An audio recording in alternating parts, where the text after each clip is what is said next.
Rodrigo, vamos começar o nosso papo, tá bom? Obviamente que eu te conheço, estava fazendo uma breve introdução aqui. Para mim, você, sem dúvida nenhuma, e não é para te elogiar publicamente, mas é o que eu sinto, tenho uma admiração muito grande por você. Para mim, você é um dos executivos mais sólidos que a gente tem no Brasil.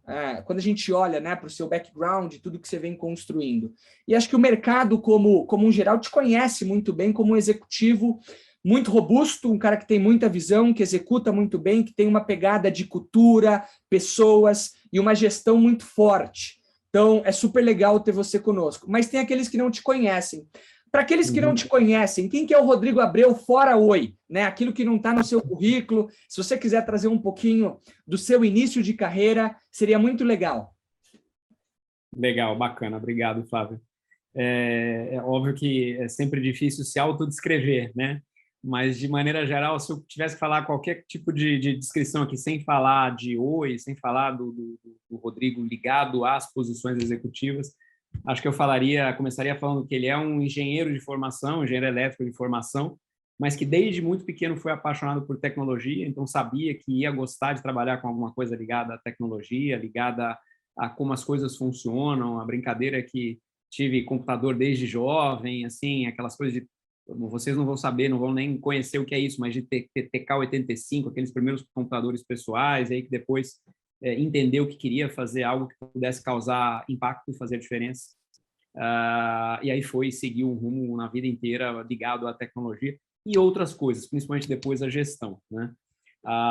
Que eu sou casado, tenho 2 filhos, sou casado com a mesma esposa já há 28 anos, tenho 2 filhos super bacanas, uma filha que trabalha com sustentabilidade, responsabilidade corporativa na Alpargatas, um filho que está fazendo faculdade de linguística, tem absolutamente nada a ver comigo, mas estuda fora do país.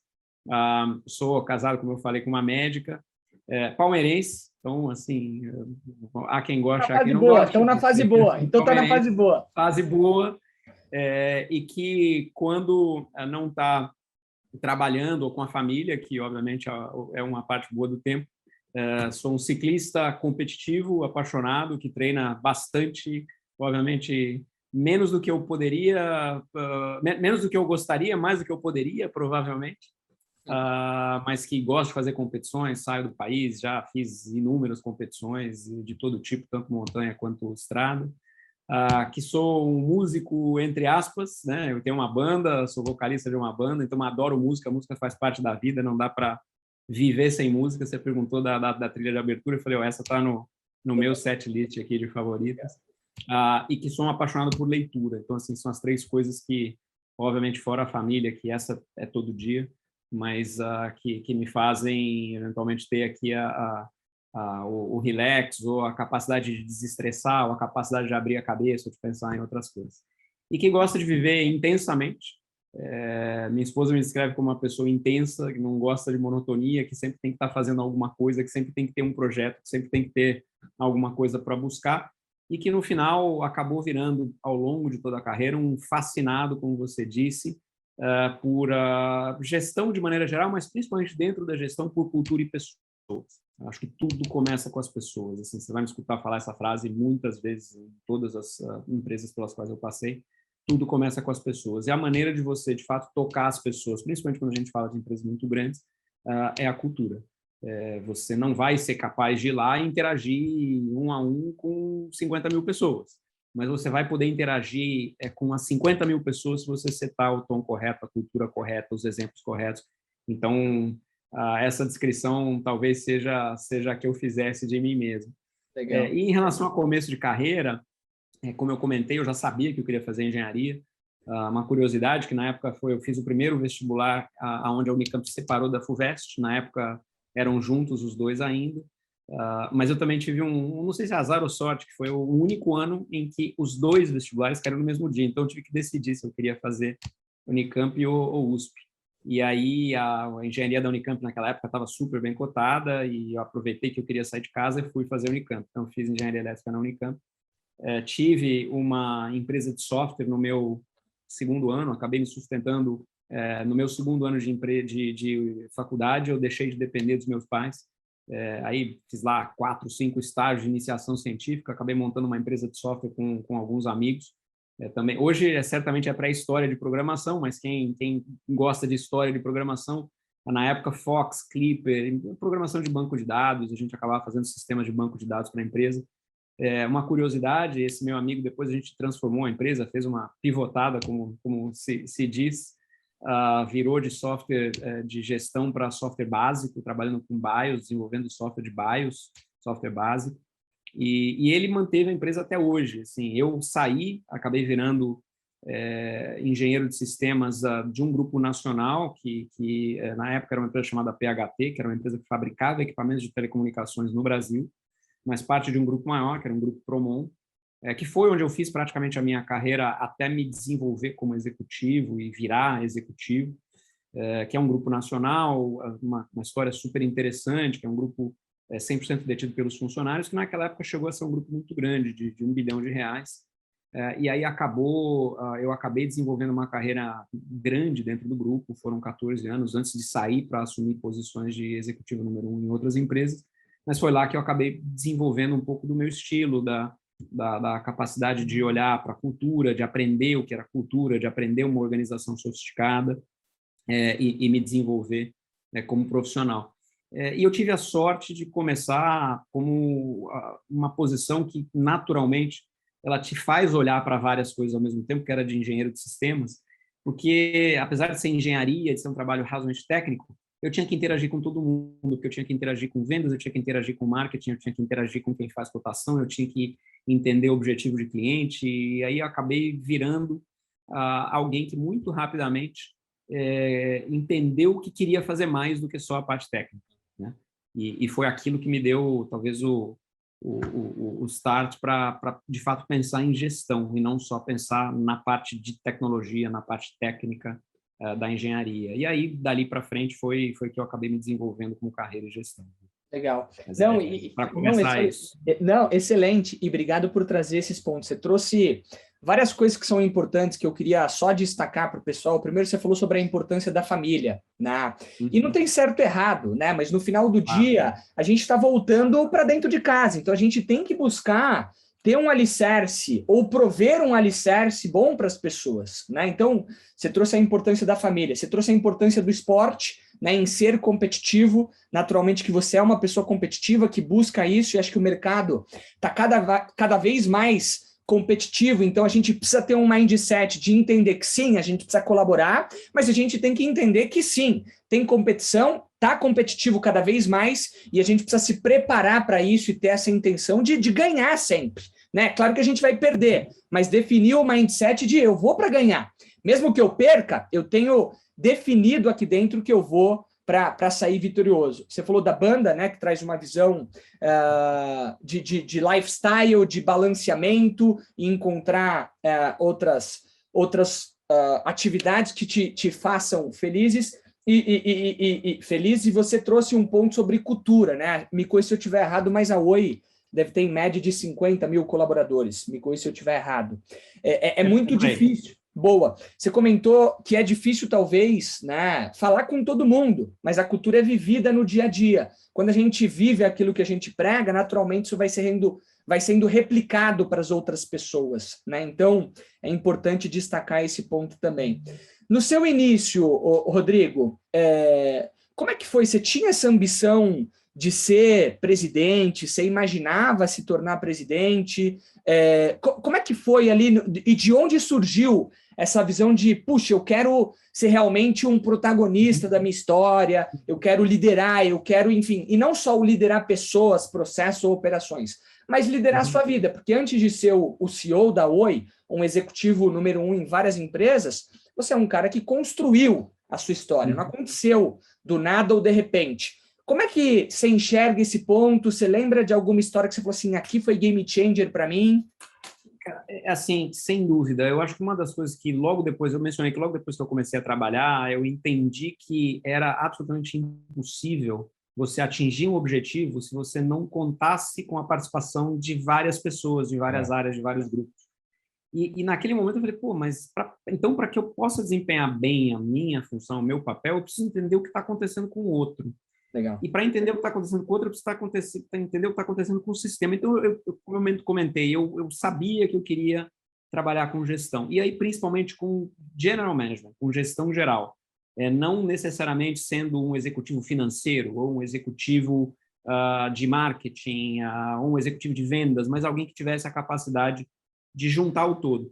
E isso veio, ou talvez um dos insights, foi que um dos prazeres enormes no começo de carreira que eu acabei sentindo foi até pela liderança contextual com a qual eu lidei naquele momento. Eu não era dono de time, eu não era o dono de recursos, mas quando você começa a botar no papel um projeto, fala assim, pô, se você fizer isso, você fizer isso, você fizer isso, você fizer aquilo, a gente chega num projeto, aquilo me deu uma satisfação muito grande ver que um projeto tinha saído do papel e que algo que a gente tinha planejado, que eu tinha desenhado, tinha virado realidade e tinha impactado o resultado.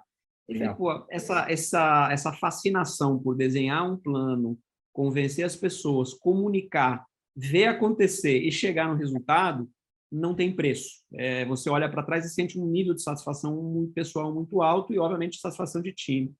Então, eu planejei a carreira intencionalmente para rodar várias áreas naquele momento. Eu estava em engenharia, mas eu mudei e aí fui, de fato, passar pelas áreas de marketing, por áreas de vendas, por área de planejamento estratégico, por desenvolvimento de negócio, fazendo avaliação de compra de empresa, depois avaliação de novos negócios, virei assessor de presidência e até chegou um momento em que eu falei, olha, eu preciso de um pouco mais de experiência formal, de formação específica para poder passar para a área de gestão. E foi aí que eu decidi fazer um MBA. Então, eu planejei o MBA como formalização de carreira de gestão. E, curiosamente, você me perguntou, pô, você tinha essa ambição? Uma das coisas mais difíceis ao fazer um MBA, e as pessoas podem pensar, pô, mas isso é bullshit, é clichê, etc., é que, normalmente, eles te obrigam a fazer um processo de autoconhecimento muito grande para você escrever aquilo que efetivamente te representa, para você ser aceito, por exemplo, numa seleção super difícil, né? Então, normalmente, os processos de MBA de universidades de primeira linha, você tem lá um nível de vagas absurdamente alto. No caso, na faculdade que eu fiz, foi Stanford, você tinha 300 vagas, e tem centenas de milhares de aplicantes, né? Então, o que acontece é que você acaba tendo que fazer um processo de autoconhecimento muito grande. E num dos ensaios, eu acabei respondendo, qual era a tua ambição, onde você quer chegar, o que é isso, o que é aquilo?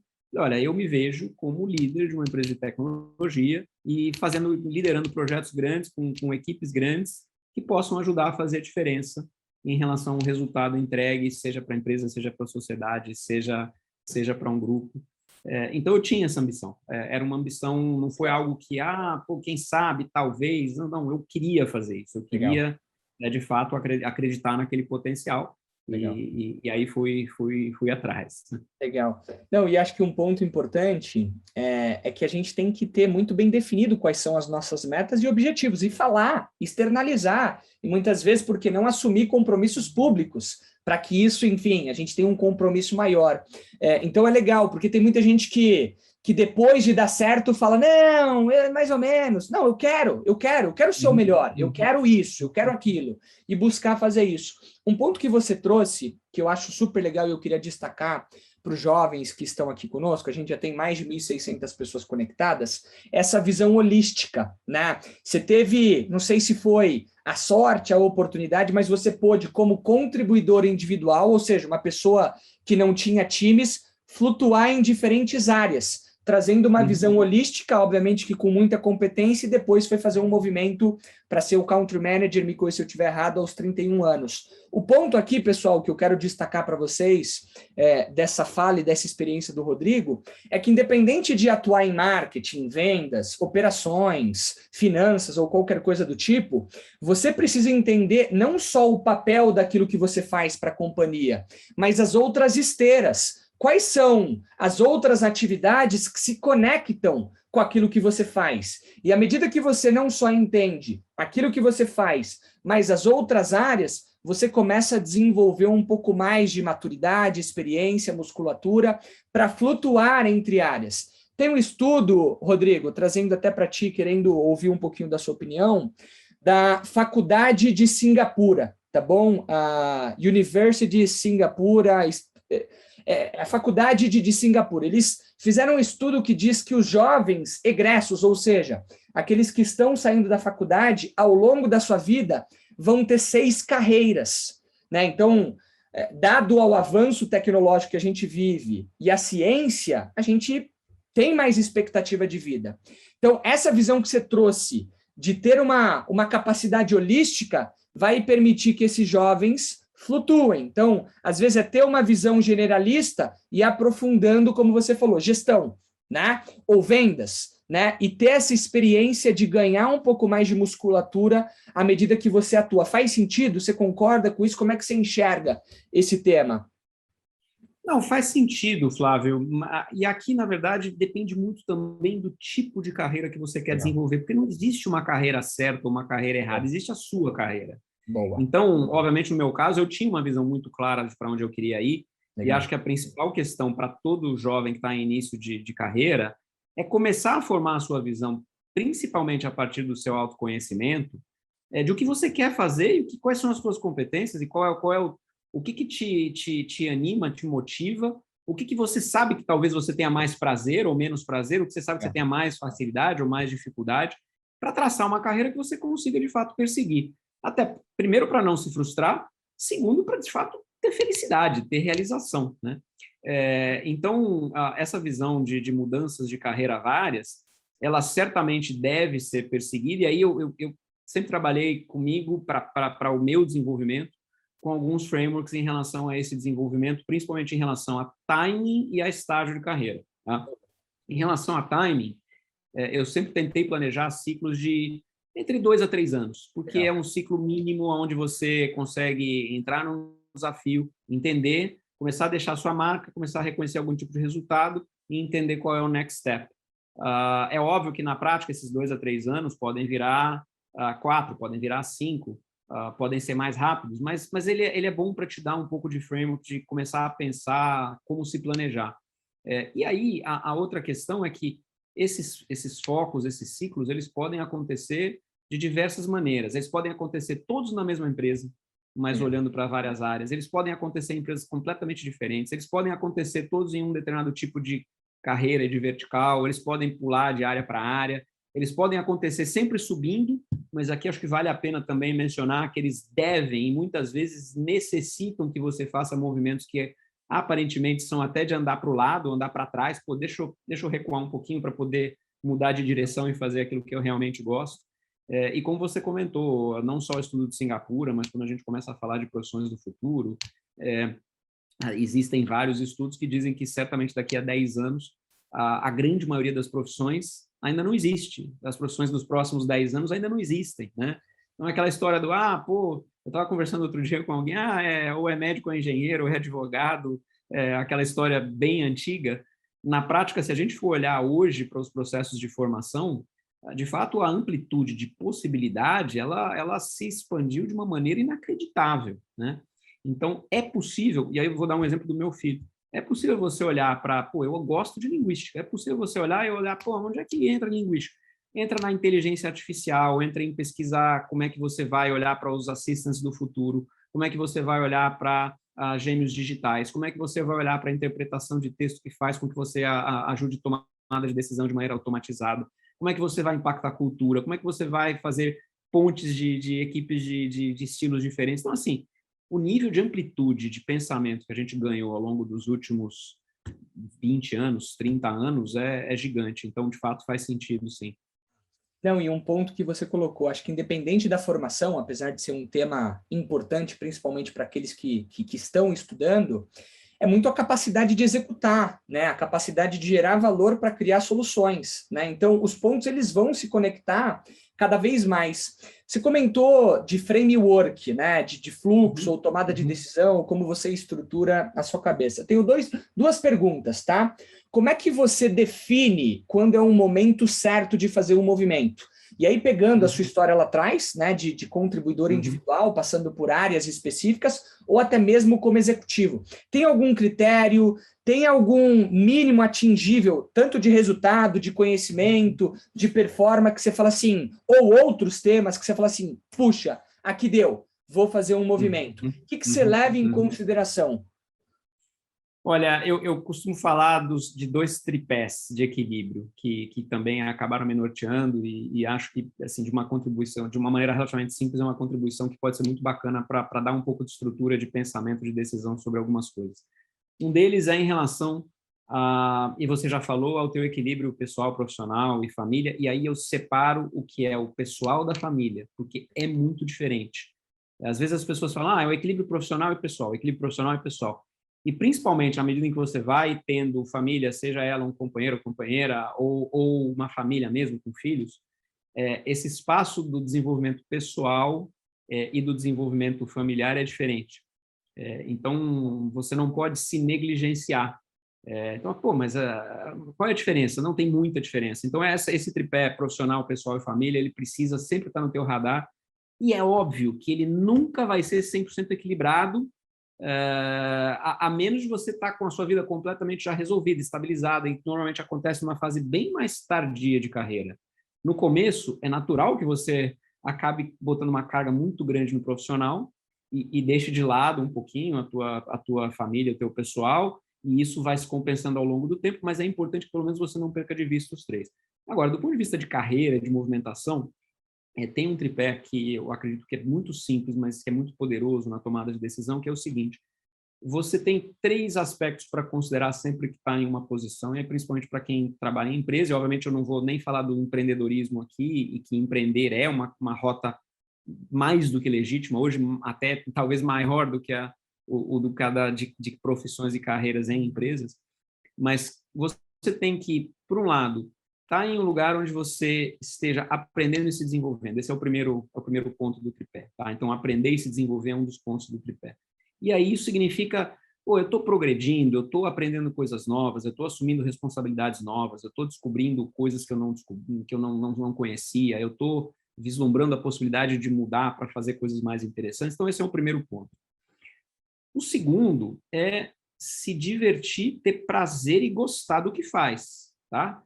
Então, é óbvio que todo mundo busca isso com um objetivo quase que perene, e aí é legal estar num ambiente com pessoas que você gosta, com pessoas que você admira, com uma cultura bacana, com um lugar onde você acorda de manhã e sente vontade de trabalhar, ou sente vontade de fazer. Eu quero estar lá. Acaba o dia e você já está pensando no que vai fazer no dia seguinte. Então, tem que ter essa motivação do prazer. Então, a primeira é aprendizado, desenvolvimento. A segunda é o prazer, é a questão realmente de satisfação. A terceira, e não é nenhum problema falar sobre isso, é a tua compensação, é ser remunerado, ser bem remunerado, ser reconhecido por isso. E, de novo, é muito difícil que você tenha sempre esses três componentes equilibrados, não vai ter.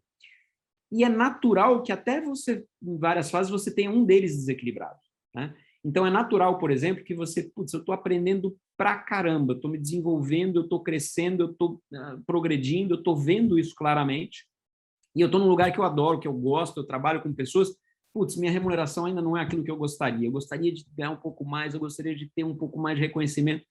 Mas se você está aprendendo, está crescendo, está se desenvolvendo, está no lugar onde você gosta, cara, segura, porque esse terceiro componente vai vir. Não, ele vai vir, ele vai chegar. Porque você vai assumir uma responsabilidade, vai se desenvolver, vai ser reconhecido, e isso vai vir. Ou se você está em um lugar onde você se diverte pra caramba, adora o que faz, é bem remunerado por isso, ainda não parou de aprender e se desenvolver, em alguns momentos da carreira, principalmente um pouco mais para frente, você pode, assim, deixar esse um pouquinho em segundo plano, embora esse, para mim, talvez seja um dos que, assim, você não para nunca. Mas você pode deixar ele temporariamente no segundo plano, porque você está super bem, você está feliz, você gosta do que faz e é bem compensado por isso. Ou o terceiro, né, que, olha, esse talvez para mim seja o pior dos três. Eu estou aprendendo, estou me desenvolvendo, vejo possibilidade, estou sendo bem remunerado por isso, mas eu não gosto de onde eu estou, ou não estou tendo prazer, e assim, é difícil segurar e fazer com que os outros dois continuem se você não está tendo prazer. Mas em alguns momentos e situações você vai passar por isso. Ou é por uma fase de empresa, ou porque é uma posição de um projeto que é muito difícil, muito complicado, ou porque você chegou, por exemplo, em uma situação de uma liderança, e aí é importante isso, uma liderança que não é legal, e que você está num ambiente que não é um ambiente bacana por conta de liderança. Mas, de novo, se você está aprendendo, se desenvolvendo e tem uma remuneração ali que te compensa, você eventualmente vai mudar de posição, vai poder mudar de empresa. Então, quando começa a faltar 2 desses 3 elementos de tripé, cara, sinal vermelho. Boa. Sinal vermelho. Porque, por exemplo, a pior coisa do mundo é você ficar em algum lugar só porque você ganha bem. Boa. Isso não existe. E eu acho assim que... não, excelente. Obrigado por compartilhar o seu tripé. E eu gostei muito. Vou adicionar a parte da diversão no meu. Porque no meu, diferente, eu tenho essa de aprendizagem, eu tenho a questão da grana e eu tenho a questão da autonomia. O quanto eu, Flávio, terei de autonomia.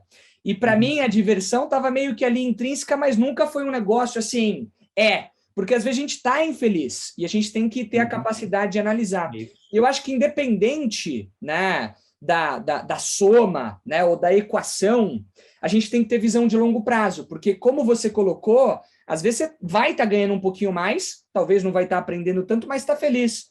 Às vezes você vai estar aprendendo muito, vai estar feliz e não vai estar ganhando tanto. Tudo bem, se você tiver uma visão de longo prazo, isso se paga por uma visão de construção. Então, adorei e obrigado por compartilhar. Rodrigo, a gente tem vivido cada vez mais um mundo acelerado em conceito de transformação. Telecomunicações como um todo também tem acelerado as digitalizações, as transformações. Mas uma coisa que tem mudado cada vez mais é esse conceito de carreira, né? Antigamente a gente falava de uma carreira linear, uma carreira que você trabalhava numa empresa a vida toda, e tem mudado, né? A gente tem falado de jovens, e eu me incluo aqui, motivados por propósito, por significado, por conquistas que vão além do monetário. E tudo bem o monetário, e eu pessoalmente adoro dinheiro, né?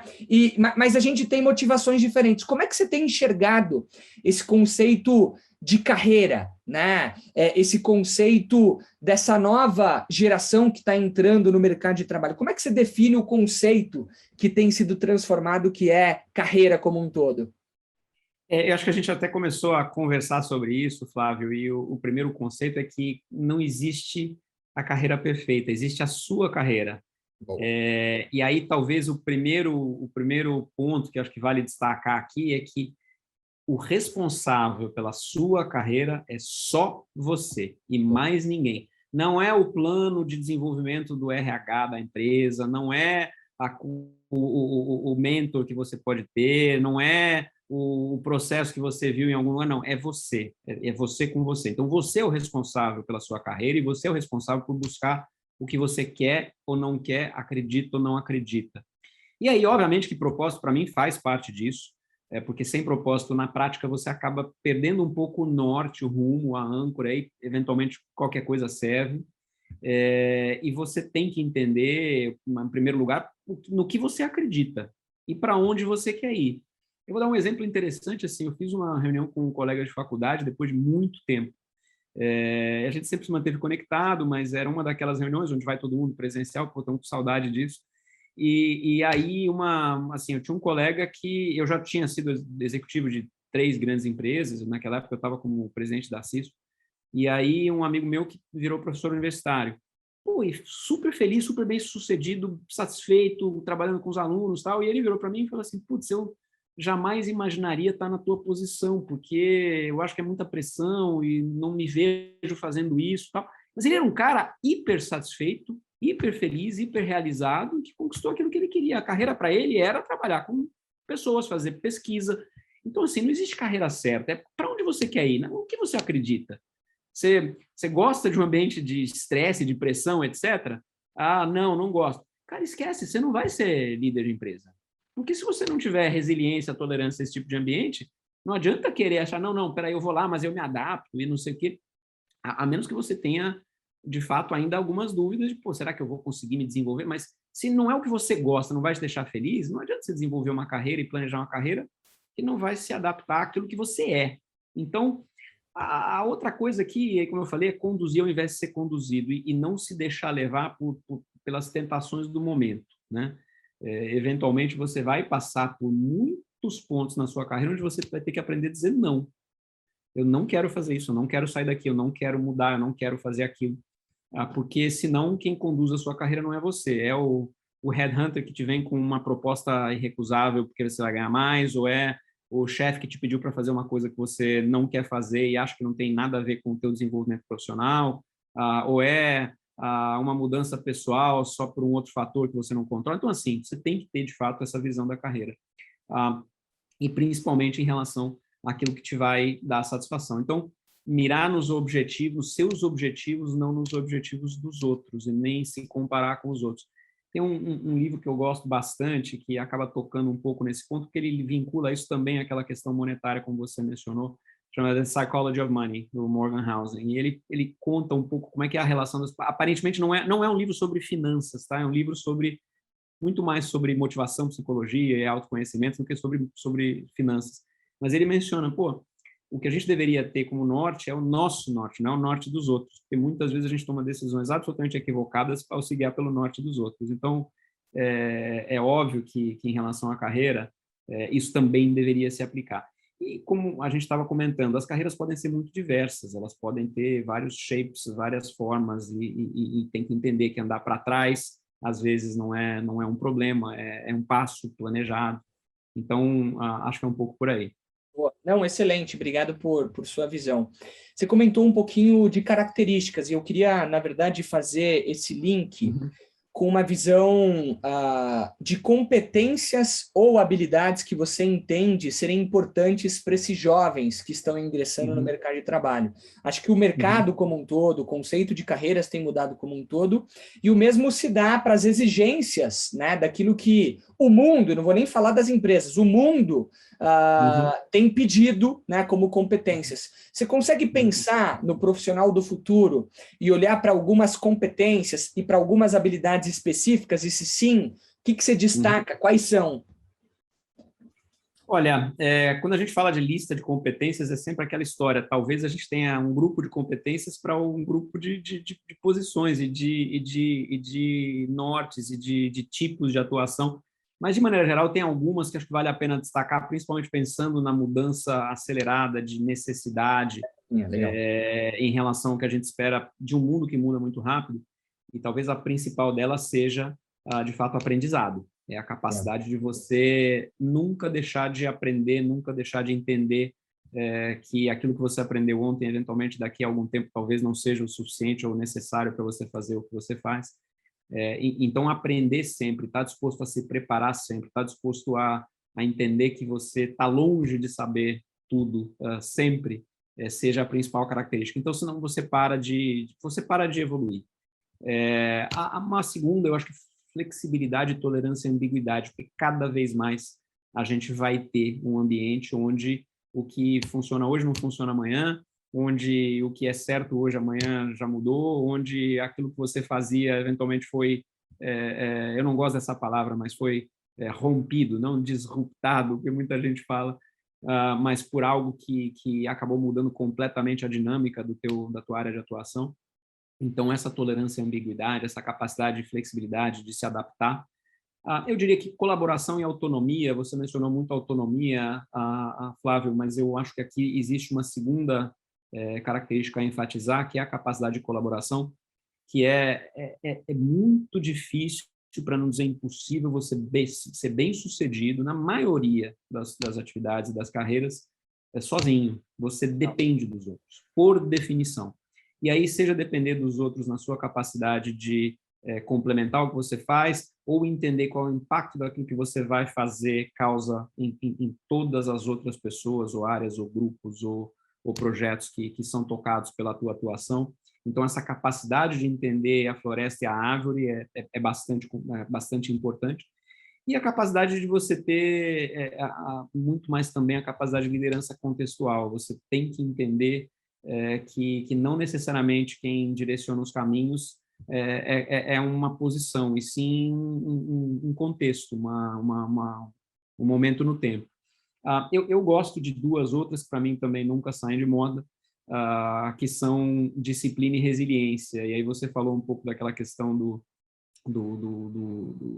esporte, e para mim essas duas representam um pouco da capacidade que a gente tem que ter em relação ao mundo que muda demais, sem disciplina, aí talvez isso valha como um chamado de atenção, de fato, para talvez parte de uma geração nova, que desistir às vezes é muito fácil. Então, você tem que ter um pouco de disciplina e resiliência para, se você acredita naquilo que você está fazendo, você, de fato, perseverar para poder passar por fases difíceis, passar por momentos que são mais complicados e, de fato, se manter sintonizado com o teu objetivo, né? Assim, você vai falhar. Uma característica de qualquer profissional, e principalmente num mundo que é cada vez mais rápido, é que você vai falhar. Vai ter uma coisa que você não vai fazer direito, vai ter um projeto que vai dar errado, vai ter uma mudança de carreira que você fez que não foi bem sucedida. A única coisa que vai acontecer em algum momento da tua vida, se não em vários. E aí você tem que ter a capacidade de ser disciplinado, de ser resiliente para voltar, buscar aquilo que você acredita e, de fato, voltar a tomar o teu caminho. Não, excelente. Então, você falou de aprendizagem constante e adorei, tá? E aí a pergunta, pessoal, qual foi a última vez que você aprendeu algo relevante? Qual foi a última vez que você aprendeu algo novo? Talvez seja a pergunta. A gente falou, Rodrigo falou de flexibilização. Tem uma frase super famosa, né? Não é o mais rápido nem o mais forte que vai sobreviver, mas o que melhor se adapta a essas mudanças constantes. Você falou de colaboração, né? É menos, em alguns momentos, sobre mim e mais sobre os outros. Como é que eu agrego? Como é que eu colaboro? Como é que eu gero valor para as pessoas? E entender que ninguém faz sozinho, né? Então, isso é super importante. Você comentou também sobre a liderança contextual e a capacidade de influenciar, e eu queria só trazer um ponto, até com base na sua carreira, tá, Rodrigo? Eu acho que você fez movimentos super estratégicos, mas antes até de assumir essas cadeiras, você já exercia influência pelas pessoas, né? Nos processos, nas tomadas de decisões e etc. Então, o ponto aqui, pessoal, a cadeira, o cargo, a promoção, ela não vai acontecer a não ser que você viva ela antes, tá bom? Indiretamente. Então, essa questão de liderar a sua própria vida, voltando, né, no que o Rodrigo comentou sobre protagonismo, é sua carreira e não dos outros. A gente não pode delegar para os outros. E aí você comentou sobre disciplina e resiliência, que são temas super importantes se alguém quer performar, se alguém quer ter sucesso, se alguém quer progredir. Então, obrigado por isso, Rodrigo, por trazer. Eu queria, na verdade, te fazer uma pergunta, né? Acho que o tempo está chegando ao fim, eu quero abrir para as perguntas. Se você pudesse voltar para o Rodrigo lá atrás, aquele cara que estava começando, que obviamente já tinha muita ambição, mas hoje, né, em quem você é, e pudesse voltar lá atrás para dar alguns conselhos para o Rodrigo do início. Quais seriam esses conselhos? É bacana falar nisso e curiosamente, eu tinha Sempre te feito há algum perguntam tempo... essa ou não? Sempre te perguntam ou não? Sempre. Então a E eu gente não foi tinha muito feito... criativo, desculpa. Não, mas eu tinha feito um exercício, há algum tempo atrás com um grupo de amigos, que é assim, pô, justamente isso. Que conselho você se daria se você pudesse voltar 20, 30 anos no tempo, né? E eu acabei montando uma listinha para mim, que eu chamo de listinha de 50 para 20. Ou seja, eu com 52 hoje, o que eu falaria para uma pessoa de 20 que está começando a carreira? Que tipo de conselhos? E lá tem muita coisa, desde conselho de carreira, até conselho pessoal, até coisas que são mais específicas de uma profissão ou outra, de uma carreira ou outra, mas que eu acabei montando. Mas dessas todas, eu acabei montando quais seriam os meus top 5 ali, para poder, de fato, montar um conjunto de aconselhamentos. Acho que o primeiro deles, ele veio um pouco com experiência e, às vezes, a gente esquece das consequências. Então, para mim, tem um que ele vem assim, nunca ignore um problema ao ponto em que ele possa virar uma crise. Tem uma frase célebre que é "A problem ignored is a crisis invited". Tá? Um problema ignorado é um convite a uma crise. E aí tem vários corolários dessa frase que na prática se aplica no dia a dia, que é tipo, é melhor ficar vermelho uma vez só que amarelo o resto da vida, é melhor um final horroroso que um horror sem fim. Então, assim, de fato, muitas vezes a gente vai deixando coisas de lado, para não, isso aqui não é importante, deixa de lado, e aquilo pode causar um problema gigantesco para você depois, né? Isso aqui tá em ordem, sem ordem assim de top 1, top 2, top 3, são os 5 que eu acabo seguindo muito no dia a dia. O segundo deles, muitas vezes as pessoas pensam, pô, mas o que eu preciso fazer para ir bem na carreira, né? ir bem numa entrevista, ou ir bem num emprego novo, ou ir bem num projeto, etc. Aí eu falo, tem 3 coisas que você precisa fazer para de fato ir bem em algo que você vai tentar fazer. Preparação, preparação, preparação, tá? Então, se você quiser ser bem-sucedido em qualquer tipo de coisa, desde um compromisso até uma entrevista de emprego, até uma apresentação que você vai fazer para o público, para os teus colegas, até uma prova na faculdade, ou um projeto novo, ou uma conversa, ou conquistar alguém, a preparação ela pode representar um percentual gigantesco do resultado, gigantesco. E aí, assim, na minha carreira eu tive vários exemplos disso. Desde conversas onde você se prepara e fala assim, putz, eu vou entender eu vou conversar com tal pessoa. Eu quero entender de onde ele veio, por onde ele passou, que tipo de interesse ele tem, o que eu posso falar que ele vai entender numa base de contexto que ele já tenha tido no passado.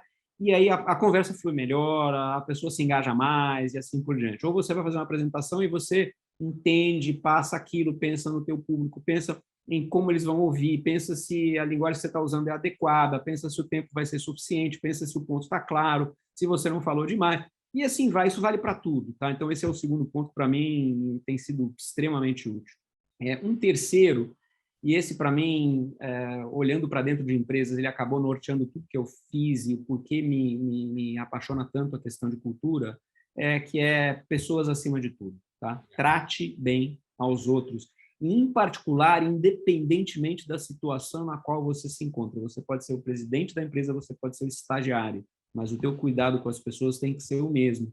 E pode, assim, e isso vai acontecer ao longo da tua carreira, e pode parecer que não, mas é muito fácil a maneira com a qual você se relaciona com as pessoas e enxerga os outros mude muito dramaticamente ao longo da tua carreira. Não deveria.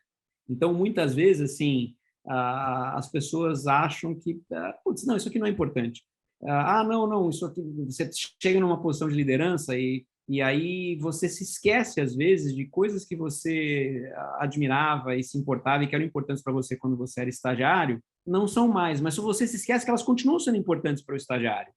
Então, às vezes eu vejo assim o poder que faz um cumprimento, um elogio, um chamado de atenção, uma sinalização de que você está prestando atenção no que está acontecendo, e as pessoas se sentem muito tocadas por isso. Mas isso só vem com um movimento de atenção genuína, não pode ser falso, não pode ser ensaiado. Não, vou botar no meu checklist aqui que agora eu tenho que fazer um elogio para o Flávio. Aí não funciona, aí a transparência, obviamente, vai te matar e todo mundo vai perceber que você não está fazendo aquilo porque aquilo é você, e sim porque você está seguindo um roteiro, um script, né? Então, tem que tratar bem os outros, independente de quem você é, independente de que posição você está. Certamente você vai se sentir bem, as pessoas vão se sentir bem, isso vai te nortear em relação às decisões, né? Um quarto ponto, você comentou curiosamente, ele está na minha lista dos top 5, tá? Que é o seguinte, muitas vezes você tem ali vontade de fazer uma coisa, você acha que você pode fazer, você quer fazer, você gostaria de fazer, mas você tem receio. Você tem receio porque, putz, vai ser muito difícil, eu acho que talvez eu possa falhar, e se não der certo, o que vai acontecer? Será que eu tenho a capacidade? Assim, se você quiser fazer mesmo uma coisa, se comprometa publicamente. Se comprometa publicamente, porque aquilo vai fazer com que você, de fato, bote um nível de intensidade, de compromisso. Então, assim, conte para os amigos, poste para a rede social, conta para sua esposa, conta para sua namorada. Acho que vai vir um pouco daquela coisa de, putz, caramba, agora eu vou ter que fazer, né? Eu vou ter que fazer e vou ter que me comprometer. E tinha um quinto que eu também mencionei ao longo do nosso papo, mas é que nas suas decisões, sempre pense no impacto daquilo que você vai fazer nas outras pessoas, tá? Sempre pense no impacto naquilo que você vai fazer nas outras pessoas. Então, se eu estou tomando uma decisão, ela, em qualquer tipo de carreira, ela vai ter impacto em outras pessoas. Esse impacto é positivo, é negativo, ele é melhor, ele podia ser pior, eu podia fazer as coisas diferentes, chegando ao mesmo resultado, mas com um impacto muito mais positivo para alguém que trabalha comigo ou para uma outra área. Então, entenda que você não é isolado, independente. Todo mundo é interconectado, todo mundo acaba fazendo algo que vai ter uma repercussão que é muito além daquela que você enxerga. Então, tentar entender essa visão sistêmica através dos impactos que você tem é importante. Então, assim, esses estariam nos meus top 5, mas eu acabei acrescentando alguns depois, muito mais assim de dicas pessoais, né? Uma delas que acabou vindo com seja você mesmo, seja transparente, não tente criar uma persona, um personagem, e curiosamente essa é uma coisa que naturalmente as pessoas tendem a fazer à medida em que vão subindo em carreira. Putz, eu preciso criar uma casca, eu preciso criar uma imagem, eu preciso criar uma figura, eu preciso construir o meu personagem. E aí, quando você começa a conversar com as pessoas e contar e tentar passar uma mensagem de engajamento, tentar contar uma história de inspiração, ou dar um exemplo, ou falar sobre uma estratégia, cara, é muito fácil as pessoas verem que aquilo não é genuíno. É muito fácil. Basta você ver como você fica quando você escuta alguém falando, putz, não acredito em uma palavra do que esse cara está dizendo. Então, seja você mesmo, seja genuíno, seja transparente. E aí vem mais dois, que aí muito mais comportamentos pessoais. Um assim, stand for what you believe, assim, realmente defenda aquilo que você acredita. Se você acredita que uma coisa é certa, você não pode back off porque é conveniente, porque aquilo vai me fazer bem, ou porque, sei lá, porque vai dar pouco trabalho. Realmente fique por trás das suas convicções, defenda as suas convicções, seus pontos de vista. Você nunca vai se arrepender disso. E a terceira, que é hiper clichê, mas é hiper verdadeiro, e às vezes a gente se esquece dos clichês. Os clichês existem por uma razão, né? Porque boa parte dos casos é porque, putz, acontece muito mesmo. Cara, seja audacioso com os seus objetivos. A gente pode fazer muito mais do que a gente acredita que pode. Eu adoro uma frase de um professor meu que numa cerimônia de formatura falou algo que todo mundo já deve ter ouvido, mas é super verdade. Cuidado com aquilo que você quer, porque você pode conquistar. Então, na prática, assim, a gente pode conquistar realmente muito mais do que a gente acredita que pode conquistar. Então, por aí. Acho que seriam esses 5 pontos, mas essas 3 características pessoais. Tá? Excelente, excelente. Rodrigo, a gente está chegando no fim. Eu vou tirar uma foto para a gente fazer um post aqui, tá? Então, esse é o momento. E aí eu vou te trazer mais uma pergunta e depois a gente vai para a pergunta do pessoal. 1, 2, 3 e... Foi. Essa aqui eu não sei se já te fizeram, hein? E aí você me fala. Se você tivesse mas assim, uma só, característica, Rodrigo Abreu, para emprestar para um dos jovens que estão aqui conosco, qual seria e por quê? Eu gosto de responder e eventualmente aqui eu tenho que deixar um pouquinho aquela questão de característica pessoal de não tentar ser humilde, etc., que eu acho que eu passaria a capacidade de estruturar ideias e comunicar muito claramente um pensamento, uma direção, um tema, um motivo, e fazer com que essa comunicação na prática seja ou um engajador de pessoas, ou um influenciador de decisões, ou algo que faça com que um objetivo que eu tenho possa ser alcançado.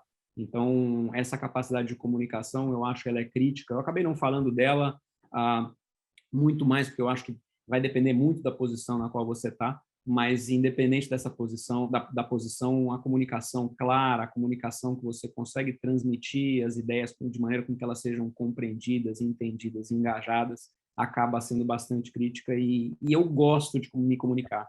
Então, é natural, por exemplo, você ter pessoas que têm muito medo de falar em público, ou não gostam de falar para grandes públicos, ou que têm receio de expor uma ideia. Eu já encontrei muitos profissionais ao longo da vida, e, aliás, essa é uma outra dica, que tem um conteúdo incrível, tem um domínio de conhecimento de um tópico, de um assunto hiper profundo, são absolutamente experts em alguma coisa, mas na hora de se comunicar e de contar para alguém o porquê, ou a razão, ou de influenciar, ou de pedir uma adesão sobre um projeto, ou de tentar comunicar uma ideia para o time, trava, não consegue. E isso faz bastante diferença. Óbvio que no mundo de liderança faz muito mais diferença ainda, mas faz diferença para qualquer tipo de situação. Então, se eu tivesse uma, seria a capacidade de comunicação. Não, excelente, excelente. Temos algumas perguntas aqui. A Camila Rezende, obrigado Camila pela pergunta, ela falou, como é que você conseguiu se estruturar e se destacar dentro de suas responsabilidades na empresa ou nas empresas passadas, diante de tanta competitividade e concorrência? Excelente pergunta. Camila, eu acho que aqui vai um pouquinho para aquilo que eu falei no final. você tem que fazer as coisas com um objetivo, mas o objetivo é entregar, é produzir um resultado, é ver um projeto realizado, é ver um passo que você planejou acontecendo, muito menos do que buscar o destaque, tá?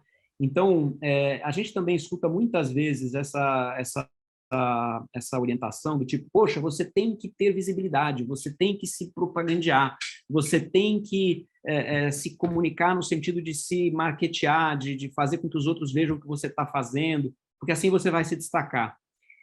Eu acredito que talvez seja justamente o contrário, você tem que primeiro buscar realmente executar e trabalhar, e entregar aquilo no qual você acredita, com nível de competência grande, com nível de preparação, de esforço, porque naturalmente aquilo te dá a condição de aí sim poder interagir, e poder dar visibilidade, poder se comunicar no sentido de chamar a atenção para o que você está fazendo. Mas nunca inverta essa ordem. Não é buscando destaque, buscando visibilidade, buscando falar para todo mundo, buscando ganhar atenção que você vai conseguir se destacar. É justamente o contrário. É importante dar visibilidade? E aí tem várias maneiras de fazer isso de maneira correta, de maneira natural, seja pedindo para participar de projetos, seja, obviamente, se engajando e é importante, sim, manter uma rede de relacionamento saudável, participando de eventos. Então, assim, tem muitas técnicas para você se destacar, mas não busque se destacar com um objetivo, ele tem que ser uma consequência, nunca um objetivo. Boa, excelente, obrigado, Rodrigo.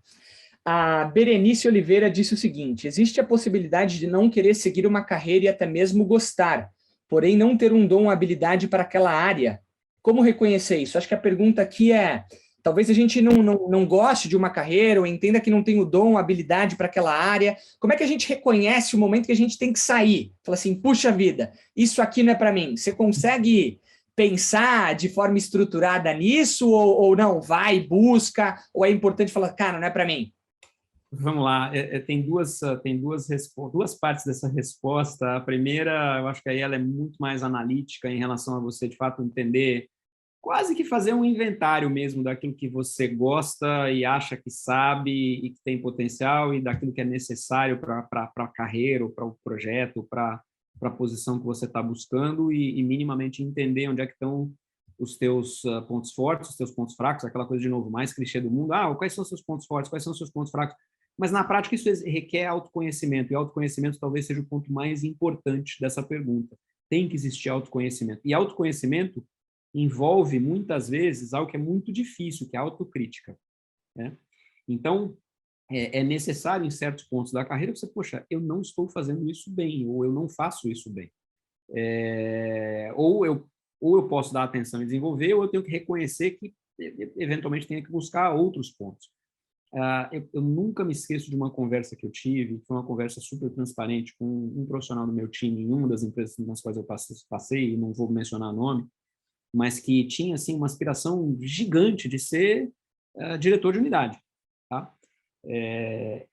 Assim, ele estava muito longe de ter as competências para ser um diretor de unidade, né? Em relação à comunicação, em relação ao estilo, em liderança, capacidade de motivação, trabalho com pessoas.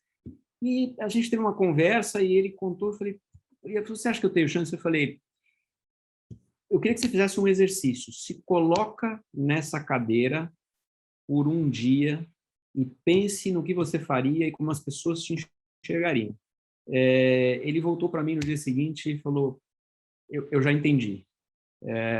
Acho que eu estou pensando em algo que eu não deveria pensar nesse momento, eu tenho muita coisa para fazer antes de chegar lá. Então, assim, autoconhecimento e autocrítica realmente são difíceis, porque elas doem. Às vezes você tem que reconhecer que tem coisa que você não faz. Pô, eu já fiz isso algumas vezes na minha vida. E buscar ajuda, eventualmente. Eu tive processos de mentoria, de coaching, de entender, pô, por que eu não estou conseguindo fazer isso? E aí, assim, você tem que ter um nível de autoconhecimento, de autocrítica, de aceitação muito grande. Boa, boa. Não, excelente, excelente. Rodrigo, que aula que nós tivemos aqui. Eu queria, na verdade, até abrir o chat agora, né, chegando ao fim, para que todas as pessoas tenham a oportunidade de compartilhar seus feedbacks aqui contigo. A gente aprendeu demais com você, aprendemos muito, e eu queria abrir aqui para ti, né, para talvez terminar com alguma palavra sua, alguma dica, algum livro, algo que você queira deixar para esse público. Ficou aqui com a gente quase 2.000 pessoas, na verdade. Foi uma aula. Eu pessoalmente, assim, saí com... foi um mini MBA aqui, então eu queria, assim, agradecer demais pela oportunidade. Não, foi sim. Obrigado demais. Fica à vontade para deixar suas últimas considerações aqui com o pessoal. Legal, obrigado, Flávio. Não, primeiro eu queria reforçar aquilo que eu disse no começo, Flávio, é muito bacana e pelas perguntas a gente aprende muito.